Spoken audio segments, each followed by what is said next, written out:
Hi families, காரசாரமாக சூப்பராக ஒரு சிக்கன் வறுவல் எப்படி பண்ணுறதுன்னு பார்க்கலாமா? பார்க்குறதுக்கு முன்னாடி நம்ம சேனல் யாரும் சப்ஸ்கிரைப் பண்ணலாம், மறக்காமல் சப்ஸ்கிரைப் பண்ணி வச்சுக்கோங்க. ஃபஸ்ட்டு ஒரு கடாய் வச்சுக்கோங்க. கடாய் நல்லா காஞ்சதுக்கப்புறமா தேவையான அளவுக்கு ஆயில் ஆட் பண்ணிவிட்டு, ஆயில் நல்லா காஞ்சதும் ஸ்பைசஸ் எல்லாத்தையுமே ஆட் பண்ணிக்கலாம். உங்கள்கிட்ட என்ன இருக்கோ அதை ஆட் பண்ணிக்கோங்க. நெக்ஸ்ட்டு கருவேப்பிலை ஆட் பண்ணிவிட்டு, வெங்காயம் ஒரு 2 வெங்காயம் அளவுக்கு நான் குட்டி குட்டியாக சாப் பண்ணி எடுத்து வச்சுருக்கேன். அதையுமே நல்லா போட்டுட்டு இந்தமாரி வதக்கிக்கலாம். வதக்கிட்டு நல்லா ஒரு கோல்டன் ப்ரௌன் அளவுக்கு நல்லா வதக்கிக்கணும். நான் இன்றைக்கி 1/2 kg சிக்கன் பண்ண போகிறேன். அதுக்காக 2 வெங்காயம் எடுத்திருக்கேன். நீங்கள் எவ்வளோ பண்ண போகிறீங்களோ அதுக்கேற்ற மாரி ஆனியன் எடுத்துக்கோங்க.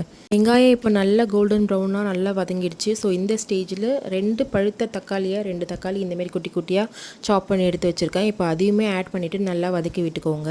அதையுமே நல்லா மசிகிற அளவுக்கு நல்லா வதக்கிக்கணும்.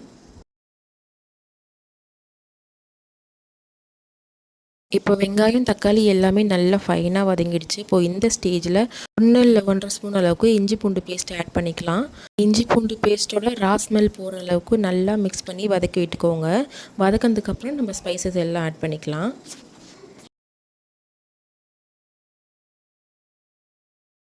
வெங்காயம் தக்காளி இஞ்சி பூண்டு பேஸ்ட் இப்போ எல்லாமே ஒன்றா மிக்ஸ் ஆகி நல்லா வதங்கிடுச்சு. ஸோ இந்த ஸ்டேஜில் இப்போ நம்ம கொஞ்சமாக ஒரு 1/2 ஸ்பூன் அளவுக்கு மஞ்சத்தூள் ஆட் பண்ணிக்கலாம். நெக்ஸ்ட்டு காரத்தூள் ஒரு 1.5 ஸ்பூன் அளவுக்கு காரத்துக்கு ஏற்ப ஆட் பண்ணிக்கோங்க. கரம் மசாலா ஒரு 1/2 ஸ்பூன், அப்புறம் வீட்டில் அரைக்கிற குழம்பு மிளகாத்தூள் ஒரு 1/2 ஸ்பூன் ஆட் பண்ணிக்கோங்க. ஃப்ளேவர் நல்லாயிருக்கும். நெக்ஸ்ட்டு உப்பு தேவையான அளவுக்கு ஆட் பண்ணிவிட்டு அதையுமே நல்லா மிக்ஸ் பண்ணி விட்டுக்கோங்க. இப்போ எல்லாமே நல்லா வதங்கிடுச்சு. இந்த ஸ்டேஜில் நம்ம சிக்கன் ஆட் பண்ணிக்கலாம். நான் வந்து 1/2 kg சிக்கன் எடுத்திருக்கேன். நல்லா வாஷ் பண்ணி க்ளீன் பண்ணிவிட்டு ஆட் பண்ணிக்கோங்க. 1/2 kg சிக்கன் நான் இப்போ ஆட் பண்ணிக்கிறேன். ஆட் பண்ணிவிட்டு நல்லா மிக்ஸ் பண்ணி விட்டுக்கோங்க. இதே சிம்பிள் மெத்தடில் நாட்டுக்கோழியில் பண்ணாலுமே சூப்பராக இருக்கும். நான் இன்றைக்கி நார்மல் கோழி தான் எடுத்திருக்கேன். ஸோ அதுலேயுமே டேஸ்ட் சூப்பராக இருக்கும். சிக்கன் அதில் ஆட் பண்ணிவிட்டு நல்லா மிக்ஸ் பண்ணி விட்டுக்கோங்க. சிக்கன்லேயே தண்ணி விடும், இருந்தாலும் ஒரு டம்ளர் அளவுக்கு தண்ணி வச்சுக்கோங்க. சுண்டி நல்லா வெந்து வரதுக்கு கரெக்டாக இருக்கும். இப்போது நான் 1 டம்ளர் அளவுக்கு தண்ணி ஆட் பண்ணிக்கிறேன். இந்த டைமில் உப்பு காரம் எல்லாம் செக் பண்ணிக்கோங்க. செக் பண்ணிவிட்டு க்ளோஸ் பண்ணிவிட்டு ஒரு 10 மினிட்ஸ் அப்படியே விட்டுருங்க.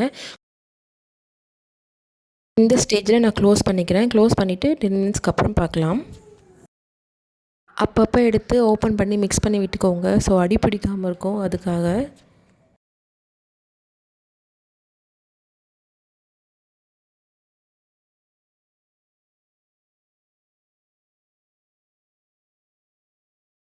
இப்போது 10 to 15 மினிட்ஸ் கிட்ட ஆகிடுச்சு. இப்போ பார்த்தா சூப்பராக ரெடி ஆகிடும். கண்டிப்பாக இந்தமாரி வீட்டில் ட்ரை பண்ணி பாருங்கள். லாஸ்ட்டாக கார்னிஷிங்காக கொத்தமல்லி தூவி இறக்குனா சூப்பரான சிக்கன் கறி சூப்பராக ரெடி ஆகிடும். கண்டிப்பாக ட்ரை பண்ணி பார்த்துட்டு எப்படி இருந்துச்சுன்னு கமெண்ட் பாக்ஸில் கமெண்ட் பண்ணுங்கள். அண்ட் மறக்காமல் சேனலை சப்ஸ்கிரைப் பண்ணுங்கள்.